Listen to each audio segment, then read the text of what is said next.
to Mumbai. This is TV18 and you're watching CNBC TV18. Focus, ideate, innovate, enable.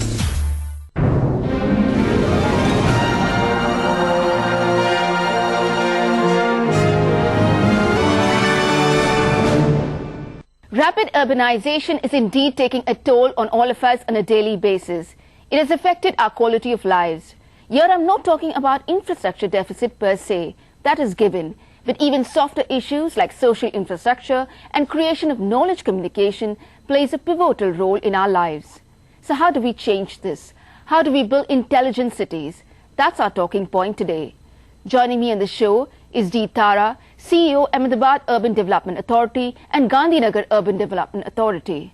Peter Lassie, MD Strategy and Sustainability at Accenture in Asia Pacific. Sanjay Bhatia, CMD of CIDCO, and Sheshav Daria, Development Director, Palava Project of the Lodha Group. Welcome to the show. Mr. Lassie, if I can start with you, okay, when you look at India, okay, what is the potential you see for creating intelligent cities?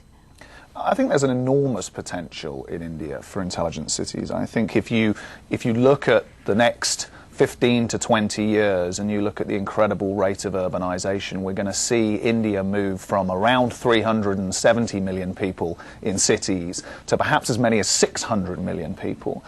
But as that transition takes place, you need to start to think about how to deliver public service of the future in a different way, how to deliver for citizens, how to deliver for people in the way they live and work and play.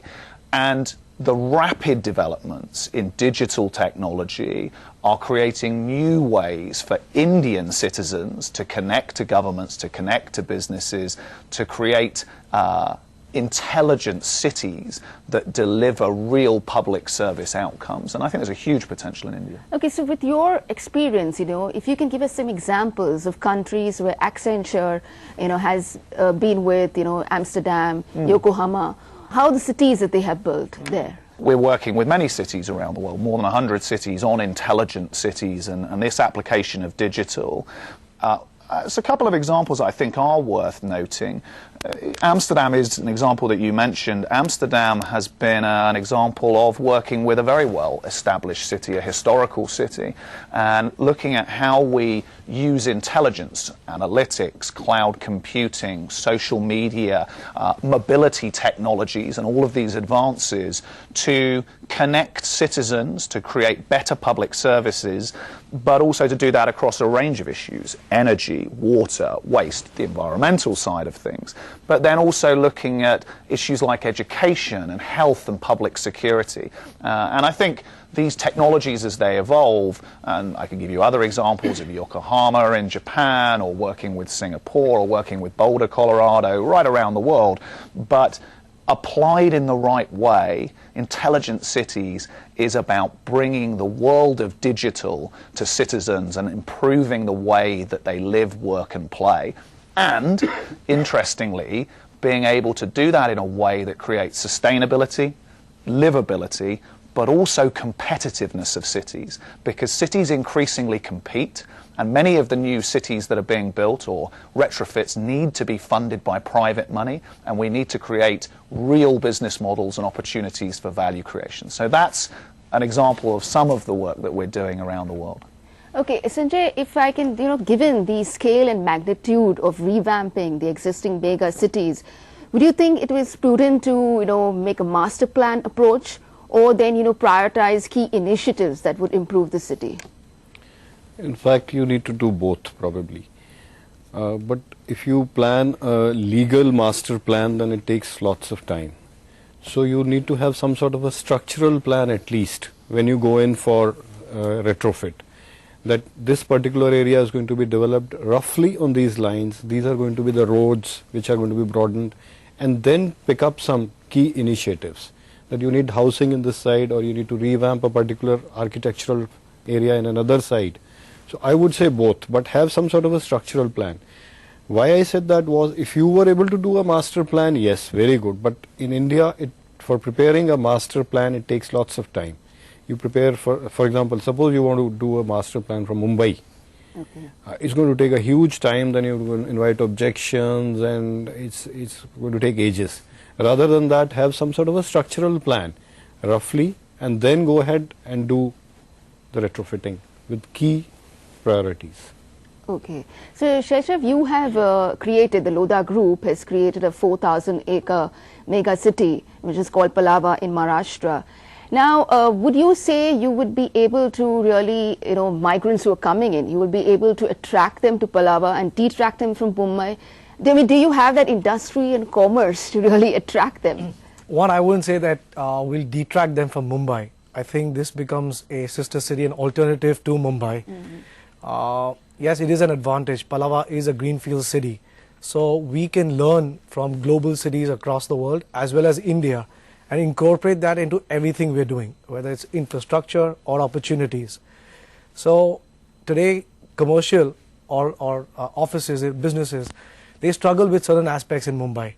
What we hope to do with Palava is make it easier to basically work, create the opportunities for them to come in out here because the infrastructure will be in place. We will focus on leveraging technology to keep the operating costs low, which is very important for businesses, being environmentally friendly, but at the same time provide their workforce good quality housing. So I think that's how we actually are quite confident that Palava will be able to create that ecosystem and revitalize not just Palava but Mumbai as a whole. Tara, now you're coming from Ahmedabad, and Ahmedabad is a city that is considered, to be planned and a lot of activities happening. Now, how would you say that these proposed, intelligent cities advantages, how would you use them for existing mega cities? I think the biggest challenge today is to retrofit the existing cities. Retrofit them with building forms, which will keep them compact. Retrofit it with the infrastructure which will serve the increased densification. But to do all that, you need to have intelligence playing a major role. And when you say intelligent cities, the city should be sustainable. For a traveler on a bus, he should be able to know when the bus is going to come, and he should be able to interact at a personal level with the transportation system to know about his schedule. That is intelligence for him, an intelligent city. For a person who is old enough living in an apartment, he wants to be on the loop of this intelligence network so that in case of any security hazards, she is able to communicate her problem to a police system. So I think this question of anonymity in big cities should be broken with intelligence, and the existing infrastructure should be layered with the IT systems to interact with the citizens. Then this will work better. Sanjay, but today, looking at the current situation, okay, would you say that in a planning perspective, would you say it would be better to go for satellite cities like Navi Mumbai and Gurgaon, or would you say that we need to look at infrastructure and growth areas like the Delhi Mumbai Industrial Corridor, or then the theme-based clusters like SEZs? So how would you say that all these things? What is the model that we need to follow? My answer again is both. Because we are already, as you know, that Navi Mumbai itself was a newly planned city, and it's a great success because there are within that Navi Mumbai city there are 14 towns, and all planned, and infrastructure was provided, all the land was acquired. So it is a successful model. Delhi Mumbai corridor, along the highway they are now creating these small towns, which is also going to be successful because it's right next to the highway. But providing the rest of the infrastructure is going to be a problem there, because when we went in for Navi Mumbai, we had already thought of where the water is going to come, where the dumping is going to take place, where the sewage treatment plants are going to be. So for those small towns, these are going to be issues when you plan along the highway. But if you don't do that and you make a highway, there is going to be unauthorized development there. So that also is required. Now here what we are doing in Mumbai is that we have already developed 14 towns and going in for new towns now further. So you can call them satellite cities, or because there are already big hubs coming. Mumbai is a huge city. Navi Mumbai itself is a huge city now. And the third new city we are planning right next to that is near the new international airport. 600 square kilometers, CIDCO has been declared as a special planning authority. you would be aware that the new Land Acquisition Act has come. Under that act, acquisition is going to be very, very difficult now. So the old model doesn't remain anymore. So we have now planned a new model with a 50-50 sharing. In fact, slightly on the lines of what has been done by Tara in Ahmedabad. More voluntary than that, even without a backing of an act there. Completely voluntary. If you have 0.1 FSI today, if you surrender 50% of your land for infrastructure and for creating money for infrastructure, you will get 2 FSI. And you will get infrastructure free there. So these sort of incentives we are giving in these new satellite towns now.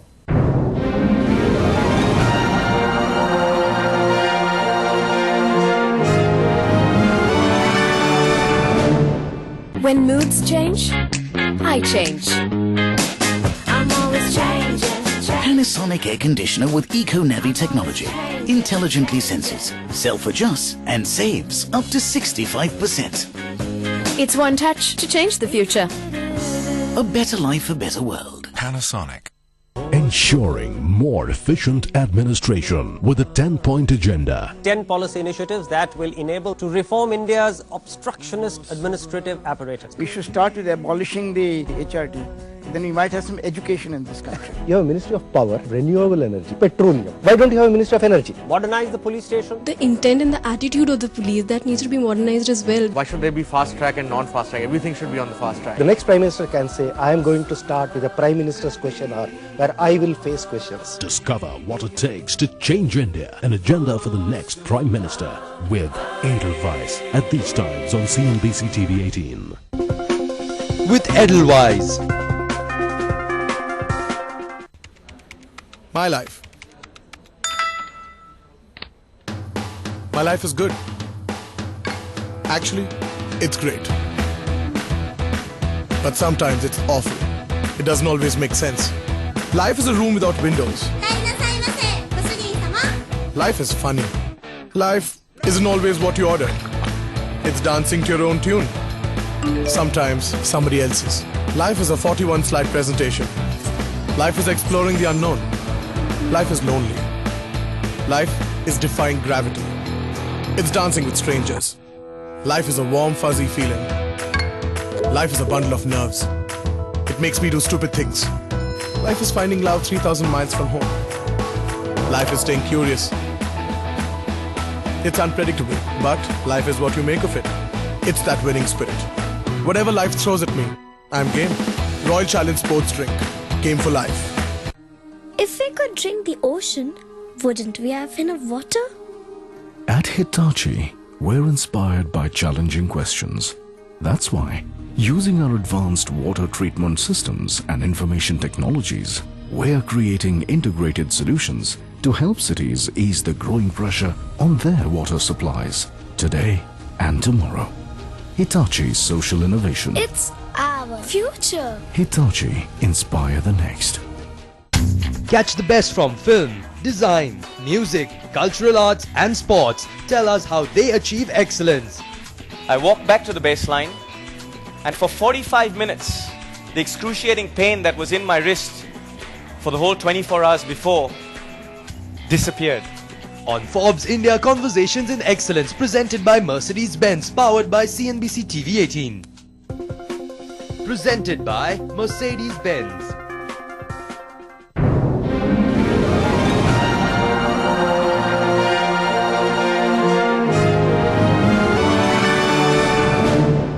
Yeah, Sheshav, but your project, Palava, took more than 15 years.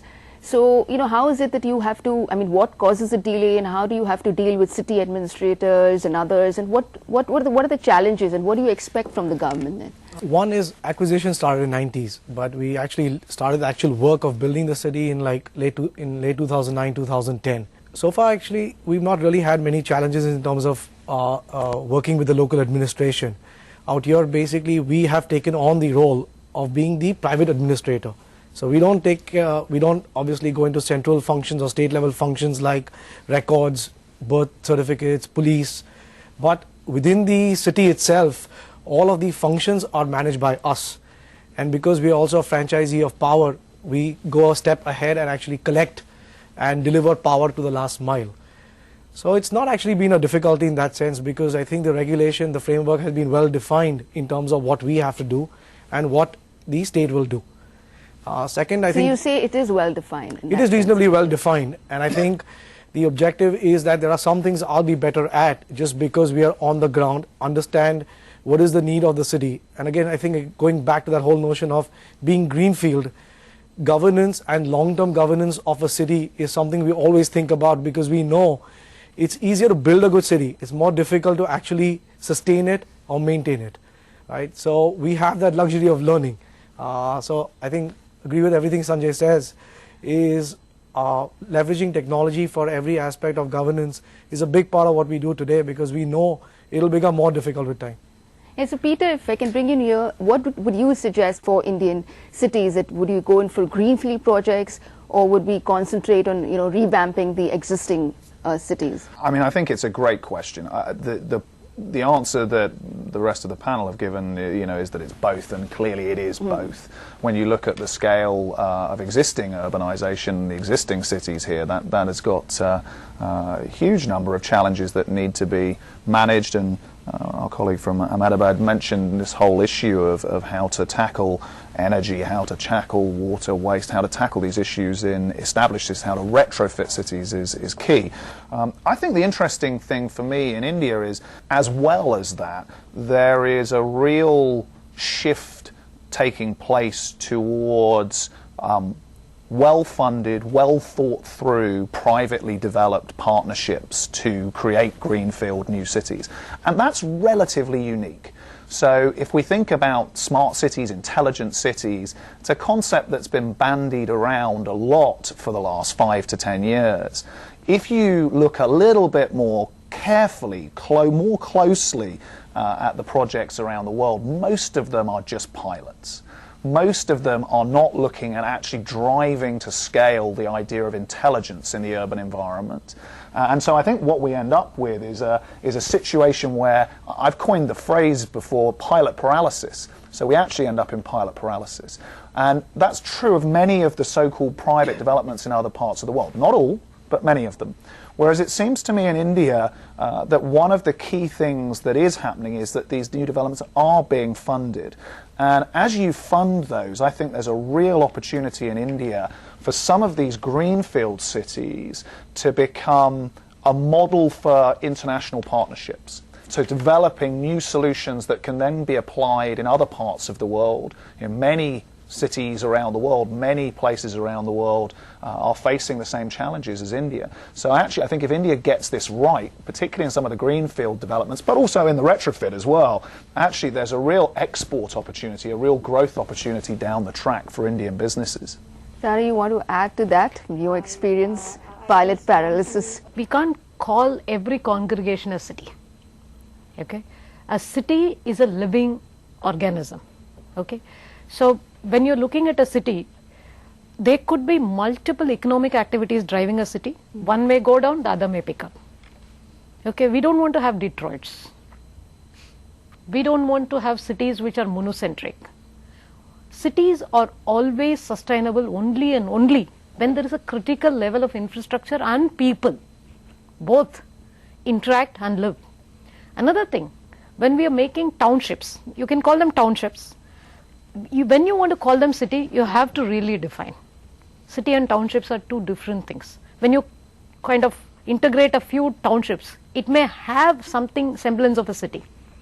So whenever you are creating an economic activity, one single one or a similar one, and then you're creating a city, you should watch out whether it is going to be sustainable in a long time. The best townships or cities, the small cities which have been successful, are those which are connected to the core city. So Peter, here when we are talking about these new cities, we're not only talking about physical infrastructure, there's a whole social infrastructure that we're talking about. So what does this social infrastructure encompass? What do we... Well, I think the social infrastructure is, and particularly in the context of intelligent cities, is the extent to which you can create new connections and new connectivity between citizens and public authorities, between businesses and consumers. And so for me, much of the social side of things comes from that ability to use digital technologies, whether it's social or cloud or mobility or analytics. One of the things that I think impresses me and I think creates a huge amount of opportunity in India is that the city planners here have understood what I think we've understood. I'm part of a group at the World Economic Forum working on the future of urban development. And one of the takeaways for me from that group is that the cities of the future that deliver public service of the future are going to be adaptable, they're going to be continuously learning, and they're going to be defined by digital.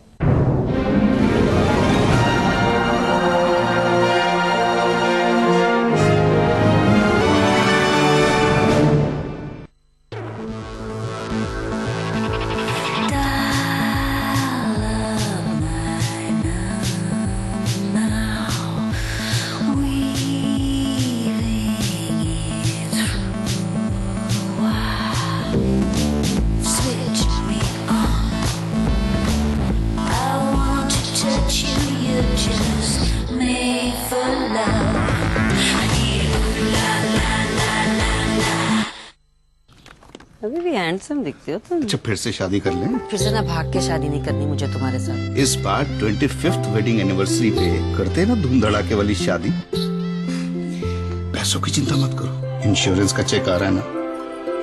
कम। क्या आपके insurance returns आपके सपने साकार होने देंगे? Bharti AXA life secure savings plan, जो दे आपके प्रीमियम पे हर साल 10% तक गारंटीड एडिशंस, ताकि आपके सपने साकार हों। भारतीय एक्सा, जीवन सुरक्षा का नया नजरिया।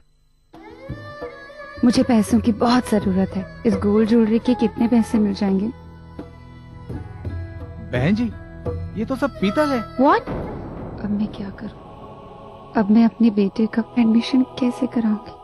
अगर आपने सोने की ज्वेलरी खरीदते समय उस पर हॉलमार्क के 5 निशान देखे होते तो आज यूं निराश न होना पड़ता।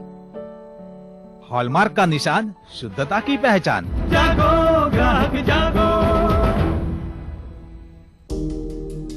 Can't we use magic to get there faster? At Hitachi, we're inspired by challenging questions.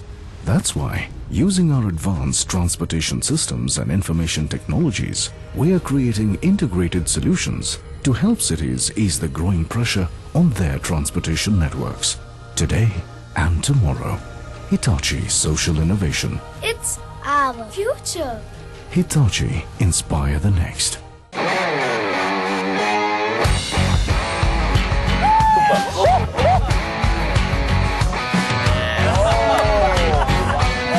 What a car, yeah, what a fantastic car.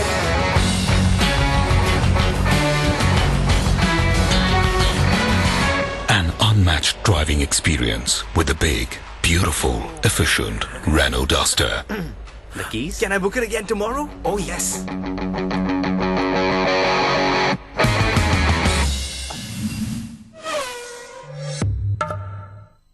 Hello and a warm welcome to each and every one of you. You're watching the Northern Zonal Final of Tata Crucible Couplet Quiz 2013. Tata Crucible reaches the national capital for its final leg. Who will fill up the last 2 spots in the national finals? We move straight into the next frontier and the battle lines can be different from here. At these times, A knowledge initiative by the Tata Group. Leadership with trust.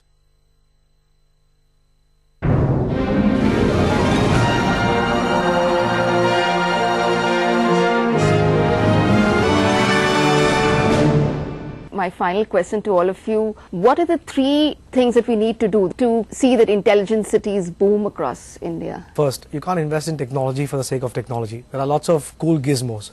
At the end of the day, it has to create value for the customer and also economically make sense for the person who's investing in it. Second is, we've got to focus on the areas which are first core. Precious resources like water, electricity. Leveraging technology for that is a win for everybody, because we already are resource starved and it's only going to get more difficult. Third is, I think as Preet and I were discussing this morning, is around there are going to be about 5 or 6 things on intelligent cities that you have to work on. So whether it's security, as I said, utilities, etc.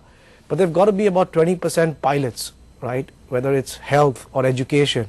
It may not be obvious today, but these are going to be reasonably game changing. So what are those few pilots you can play with so that in 3, 4, 5 years you can scale up? And I think that's kind of the roadmap I would think about for basically going to an intelligent city. Sanjay. Yeah. My first priority would be the public services. I would like to completely computerize, integrate them so that nobody needs to come there, and they spend lots of time today coming to CIDCO office or going to the corporation office doing that. That would be my first one. Second then would be, if we are going towards the intelligent city, I am toying with the idea of making Navi Mumbai completely Wi-Fi free. Complete free Wi-Fi for that. And CCTVs all over. It's not too expensive, we can do that. So we are toying with that idea already. So this is the second thing which we are planning to do. Then energy audit we have already introduced, so that is the third. So that whenever we are giving a plan approval, there is a compulsory energy audit taking place there. So these would be at the moment in the beginning, the three. Okay, Peter? So I think on intelligent cities, the three would be, firstly, make it citizen-centric. Secondly, make it commercially viable and value-adding. And I think the third would be, make it Indian. Dara? I would say the first and foremost is now change the rules of governance. Don't ask for hard copies. The second is build verticals as in private sector. You have regulation powers, let the paper processing be outsourced completely. Okay, and it is possible. In Gujarat we started online 24/7 delivering of statutory forms for sales tax exemptions. I must say the machine delivers. You don't need to be, but you have to give in the data. Therefore, build partnership with citizens, not only in a very romantic way that you will get this, you will get that. You also have a responsibility to put in the data. The database has to be created by voluntary participation. Ensure that. For example, in building use permission from our Urban Development Authority, we have introduced, you have a mobile app, you just click it, the GPS phone, you have to have a smartphone. You don't need to come and submit any paper. Your building as it comes up at various stages has to come onto our portal, and then only we issue BU, otherwise we don't. We are seeing it happening. And the third thing is content. You develop a content which will interest people, because government content, government actions is okay. So that also can be private entrepreneurship there. So there are, your regulation powers are with the government, dovetail it with the private entrepreneurship to deliver it to the people on a personalized basis, adding other features. They may be selling along with this some agarbattis or some brand of perfumes, but let them do that. But let that cost be borne by them and let them reap the benefits. But they will be successful only if the people see. I see that every citizen is happy with that. Like if they have to just click a photo from the site and upload, why would he come to the office? Okay. And it is online and it is there, and we can deliver it back to anybody who wants to see which building is coming up where. So it's totally an interactive platform. So that's I think is important, the way you're going to govern. Okay, so surely we're going to see more intelligent cities in India. On that note, thank you for joining us.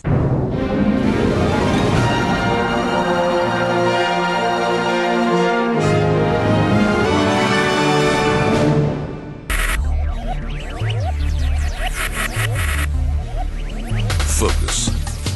Ideate. Innovate. Enable. How to give an interview on a busy workday. Call a friend and tell him to bring your Ford Figo as planned.